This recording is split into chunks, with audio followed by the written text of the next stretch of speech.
दोस्तों, आज सम्राट अशोक की जयंती है। ये भी माना जाता है कि आज ही के दिन यानी विजयादशमी को सम्राट अशोक ने बौद्ध धर्म स्वीकार किया था।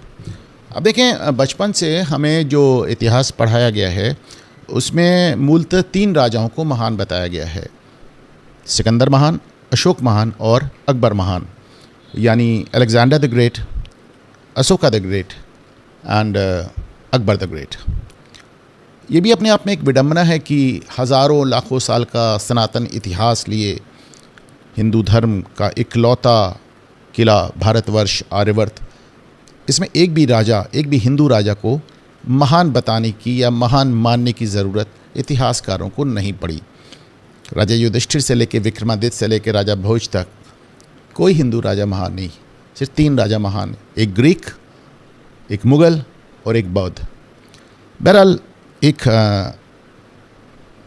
कहानी जो हम लोग बचपन से पढ़ते आ रहे हैं, और बल्कि ये एक ऐसी चीज़ है जो कि आपको उच्च शिक्षा तक में पढ़ाया जाता है, हायर एजुकेशन में भी, कि अशोक ने जो इतना बड़ा साम्राज्य खड़ा किया जिस पे उन्होंने 37 सालों तक राज किया। आप जानते हैं कि अशोक अपने सारे भाइयों का कत्ल करके राजा बने थे और सिर्फ एक भाई को उन्होंने छोड़ा था। तो जब अशोक एक राज्य ऐसा था जो उनके सामने समर्पण नहीं कर रहा था, कलिंग, जिसको कि अब हम उड़ीसा के रूप में जानते हैं। तो साहब अशोक ने कलिंग पर आक्रमण किया, लंबे समय युद्ध चला, 10 लाख लोग मारे गए, और हमें बताया जाता है कि इस भीषण रक्तपात को देखकर अशोक के अंदर ग्लानि और पश्चाताप हुआ, और जिसके बाद उन्होंने बौद्ध धर्म स्वीकार कर लिया। और कहानी का मॉरल ये है, कहानी का सबक ये है कि एक हिंदू राजा जो कि बड़ा क्रूर था और बड़ा रक्तपात करता था, उसने अंततः जब इतने रक्तपात से उसको बड़ी ग्लानि हुई, पश्चाताप हुआ, तो बौद्ध हो गया। और बौद्ध धर्म अपने आप में शांति और दया का प्रतीक है। देखें, सम्राट अशोक के बारे में हमारे पास जो कुछ भी जानकारी है वो सिर्फ उनके खुदवाए हुए शिलालेखों के आधार पे है। सम्राट अशोक ने अपने शासनकाल में इनके जो शिलालेख हमको मिलते हैं, भारत में मिलते हैं, पाकिस्तान में मिलते हैं, अफ़गानिस्तान में मिलते हैं, मतलब जो उस समय एक अखंड भारत था, जगह जगह पे उन्होंने पहाड़ियों में और पत्थरों में अपने संदेश खुदवाए थे, अपने आदेश खुदवाए थे, और उससे हमें पता चलता है कि सम्राट अशोक कैसे राजा थे और उन्होंने क्या किया और कहाँ से कहाँ तक उन्होंने शासन किया, कब से कब तक किया। बहरहाल इसके अलावा अगर आपको सम्राट अशोक के बारे में कुछ जानकारी मिलती है तो बौद्ध धर्म के जो ग्रंथ लिखे गए हैं उनसे पता लगता है। तो साहब, जैसा कि मैं बता रहा था कि हमको बताया गया कि एक हिंदू राजा अशोक, जिसने अपने सब भाइयों को मार डाला, जिसने कलिंग में 10 लाख लोगों को मार डाला, वो बाद में जब पश्चाताप और ग्लानि से भरता है तो बौद्ध हो जाता है, और उसके बाद से वो दया, धर्म और जिसे कहना चाहिए कि मानवता की प्रतिमूर्ति बन जाता है। शिलालेख कुछ और बताते हैं। देखिए, शिलालेखों पर आऊँ इसके पहले मैं आपसे बताऊं कि 1967 पे चुनाव हुआ, और उस समय आपको मालूम है कि इंदिरा गांधी को अपनी ही पार्टी के भीतर से बहुत चुनौती मिल रही थी। 1969 में वीवी गिरी को राष्ट्रपति भवन भेजने के लिए उनको वामपंथी पार्टियों का समर्थन लेना पड़ा।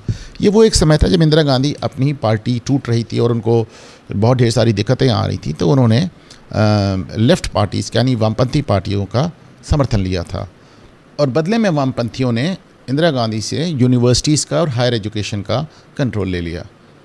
आपको आज भी यूनिवर्सिटियों में, कॉलेजेस में, हायर एजुकेशन में, उच्च शिक्षा में वामपंथियों की पकड़ नज़र आती है।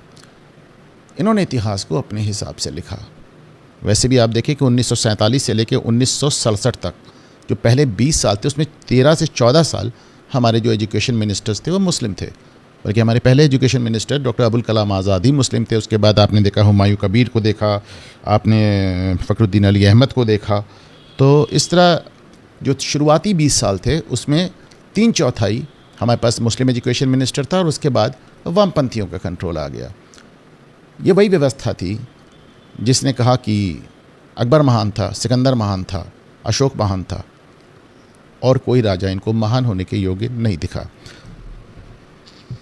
देखिए, मैं ये बात इसलिए कह रहा हूँ क्योंकि जब आप इनकी थ्योरीज़ में जाते हैं, जब आप इनका जो उन्होंने आपको पढ़ाया स्कूल में, मिडिल स्कूल में, कॉलेजेस में, तो उसमें तथ्य नहीं मिलते। जो सबसे बड़ी थ्योरी हम पिछले 100 साल में जानते हैं वो आर्यन इन्वेजन थ्योरी यानी आर्य आकांत्रा थ्योरी है, जिसमें कहते हैं कि साहब आर्य बाहर से आए थे। उस ज़माने में इकलौते आदमी जिसने इनका विरोध, जिसने इस पूरी थ्योरी का विरोध किया, तो मैं अक्सर कहता हूँ डॉक्टर B.R. अम्बेडकर थे, जिन्होंने कहा था एकदम बकवास है, कोई बाहर से नहीं आया, सब मूल निवासी हैं।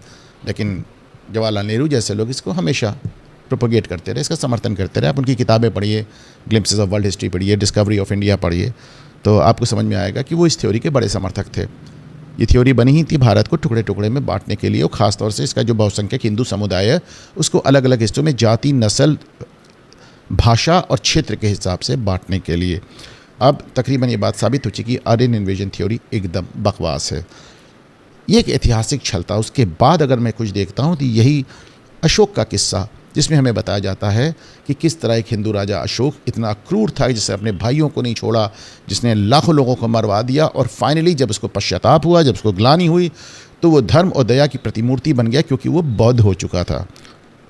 जिन शिलालेखों का मैं जिक्र करता था वो साफ साफ बताते हैं कि अशोक कलिंग युद्ध के 2 से 4 साल पहले ही बौद्ध हो चुके थे। वो तकरीबन 10 साल से बौद्ध भिक्षुओं के संपर्क में थे, और जो कलिंग में जो भीषण रक्तपात आप देखते हैं वो एक हिंदू राजा नहीं, एक बौद्ध अशोक का किया हुआ था। जो हमें बताया जाता है कि अशोक पश्चाताप और ग्लानि से भर गए, इससे बड़ा झूठ दूसरा नहीं हो सकता।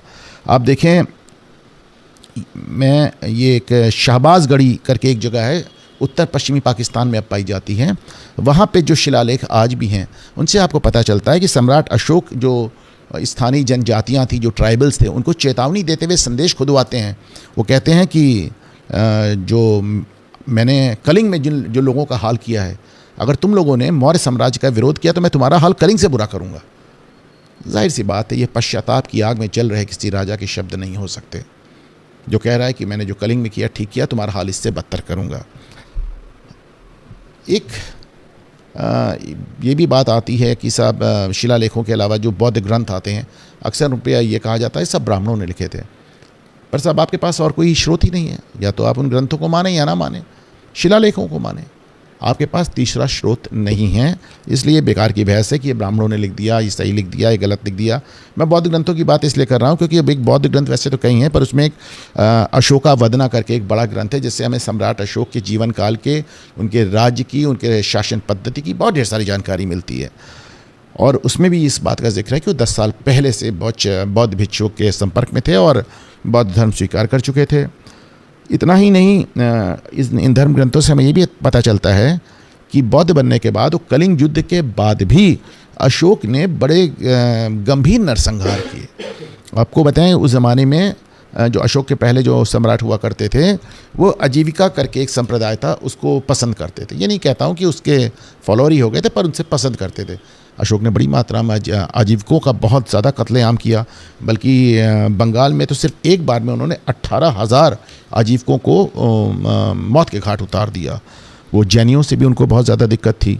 और अशोकावद्दा में पाटिल पुत्र का एक जिक्र है, जिसमें एक चित्रकार ने एक चित्र बनाया था जिसमें बुद्ध को एक जैन तीर्थंकर को प्रणाम करते हुए दिखाया था।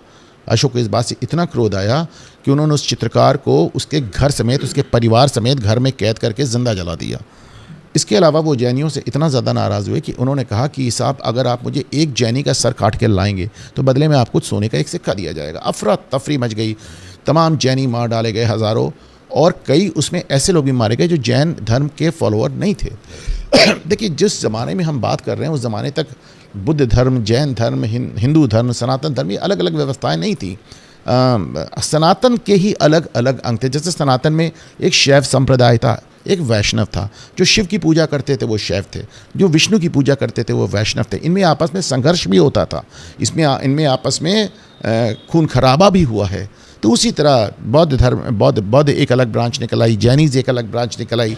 हमें नहीं भूलना चाहिए कि बुद्ध धर्म और जैन धर्म दोनों को शुरुआत करने वाले क्षत्रिय थे, और इन्होंने ये सब एक प्रॉपर सनातन और हिंदू व्यवस्था से निकल कर आते थे।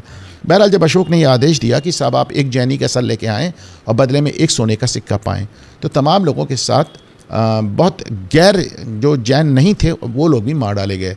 ये व्यवस्था तब जाकर समाप्त हुई, जैसे मैं अभी आपको बता रहा था कि अशोक ने राजा बनने के लिए में सारे भाइयों का कत्ल कर दिया था। सिर्फ एक भाई उनका बचा था जिसको विताशोक जिसका नाम है, जिसे तिस्सा भी कहा जाता है। तो किसी शख्स ने अशोक के भाई का ही वध कर डाला, उसी का सर काट डाला गलती से, और एक सोने के सिक्के के लालच में। तब अशोक को अपनी गलती समझ में आई और उन्होंने अपना आदेश वापस लिया। बहरहाल ये सारा काम 18,000 आजीवकों को मरवा डालना, चित्रकार को जिंदा जला देना परिवार समेत, ये आदेश पारित करना कि जैनियों का सर काट के लाओ, बदले में एक सोने का सिक्का लो, ये सारे आदेश किसी पश्चाताप की अग्नि में जल रहे, ग्लानि की भावना से गुजर रहे राजा के तो यकीनन नहीं हो सकते। ये दिखाता है कि कलिंग युद्ध के बाद भी अशोक उतने ही क्रूर और उतने ही बर्बर थे, जिसकी वजह से उनको चंडा अशोक कहा गया, यानी चंड अशोक। अशोक का इसमें दो राय नहीं है। जैसे मैंने अभी आपको बताया कि साहब उस ज़माने में ये सब अलग अलग धर्म नहीं हुआ करते थे। अशोक बौद्ध भिक्षुओं के कांटेक्ट में थे। उन्होंने जो भगवान बुद्ध थे उनकी शिक्षा को, उनके संदेश को दूर दूर तक, श्रीलंका तक भेजा, पूरे देश में विस्तार किया। ये सारी बातें सच हैं। उन्होंने बहुत ढेर सारे बौद्ध विहार बनाए। लेकिन अशोक जब अपने बाद, उनके बाद जो राजा हुआ, उनका पुत्र नहीं, उनका पौत्र हुआ, और उस पौत्र का नाम खुद अशोक ने दशरथ रखा था, जो भगवान राम के पिता का नाम था। ये दिखाता है कि पूरी एक हिंदू सनातन व्यवस्था उस समय तक चली आ रही थी। देखें, अरुण शौरी ने एक ज़माने में एक किताब लिखी थी, लेफ्टिस्ट हिस्टोरियंस करके एक था, उसका वामपंथी इतिहासकार उनका छल, और हिंदी में है, और अंग्रेज़ी में उसका नाम मैं अभी भूल रहा हूँ। बहरहाल इन दोनों किताब का लिंक मैं इस वीडियो में दूंगा, आप उसे देखें। और उन्होंने बताया है कि किस तरह एकदम हमारे यहाँ इतिहास लिखा नहीं गया, इतिहास गढ़ा गया है। आप फर्जी एकदम इतिहास बनाया गया है। मैं अपने एक पुराने वीडियो का, किसी ज़माने में, आज से 4-5 साल पहले मैंने कुछ वीडियोस बनाए थे, उनमें से एक वीडियो रक्षाबंधन पे मैंने बनाया, जो हुमायूं और रानी दुर्गावती को लेकर, रानी कर्णावती को लेकर है। तो उसका लिंक भी दूंगा, वो भी आप देखेंगे तो आपको एहसास होगा कि हमारे यहाँ इतिहास एकदम हवा से निर्मित किया गया है, रोमला थापर और इरफान हबीब जैसे इतिहासकारों द्वारा। बहरहाल आप नए इतिहासकार आ गए हैं, संजीव सन्याल जैसे लोग आ गए हैं, जिन्होंने खासतौर से अशोक के बहुत अच्छा दी ओशन ऑफ चर्न पे लिखा है। मैं इन किताबों का भी लिंक दे रहा हूँ, आप इसको देखिएगा। आप अगर आपको ठीक लगे तो आप इन्हें पढ़ें, आपको बहुत जानकारी प्राप्त होगी। और हमें भूलना नहीं चाहिए कि अशोक ने जो बाकायदा भगवान बौद्ध को अपनाया, क्योंकि मैं ये नहीं कहता हूँ कि बौद्ध धर्म में वो कन्वर्ट हो गए, क्योंकि अलग अलग धर्म तब थे ही नहीं, और कन्वर्जन जैसा कोई कंसेप्ट ही नहीं था कन्वर्जन का, धर्मांतरण का। तो उसके लिए भी उन्होंने विजयदशमी का दिन चुना, विजयदशमी जिस दिन भगवान राम ने रावण का वध किया था। और आज एक बहुत ढेर सारे स्कूल ऑफ थॉट निकले हैं, अम्बेडकराइट स्कूल ऑफ थॉट निकला है, जिसमें बहुत ढेर सारी चीज़ें क्लेम की जाती हैं कि साहब, जिसमें आपको हिंदू धर्म को एकदम ट्रैश किया जाता है, रन डाउन किया जाता है, खारिज किया जाता है। बौद्ध धर्म के बारे में बातें होती हैं। एक बार इस पर भी मैं एक वीडियो बनाऊंगा कि भगवान बुद्ध का बौद्ध धर्म क्या था, और जिस बौद्ध धर्म को डॉक्टर अंबेडकर ने फॉलो किया, इसीलिए उसको नव बौद्ध कहा जाता है। तो भगवान बुद्ध के बौद्ध धर्म में और डॉक्टर अंबेडकर के बौद्ध धर्म में कोई ख़ास सिमिलैरिटी नहीं थी, बल्कि बहुत ज़्यादा अंतर है। मैं इस पर आपको एक वीडियो बना के बात करता हूँ इस पर। इसीलिए इनको बौद्ध न कह के नव बौद्ध कहा जाता है। बहरहाल मेरा यही मानना है कि, मेरा ये कहना है, आप लोगों से अपील है कि एक लंबे समय तक वामपंथियों ने हमको अपना गढ़ा हुआ, अपना रचा हुआ, अपनी कल्पना का इतिहास बताया और पढ़ाया। हालांकि जो इतिहास की असली कहानियाँ थी फिर भी ख़त्म नहीं हुई। महाश्वेता देवी जो एक वामपंथी लेखिका रही हैं, वो एक जगह कहती हैं कि किंवदंतियाँ ही असली इतिहास है, बाकी सब तो विजेताओं की गढ़ी हुई शेखियाँ हैं। मेरा मानना है कि इंटरनेट के इस दौर पे जब तमाम संसाधन आपको उपलब्ध हैं, किताबें भी उपलब्ध हैं, नए राइटर्स भी आ गए हैं जिन्होंने बाकायदा सबूत, बाकायदा प्रूफ के साथ तमाम तथ्यों को सामने लाया है, और जिनके मैं लिंक्स भी दे रहा हूँ, एक नज़र ज़रूर देखिएगा।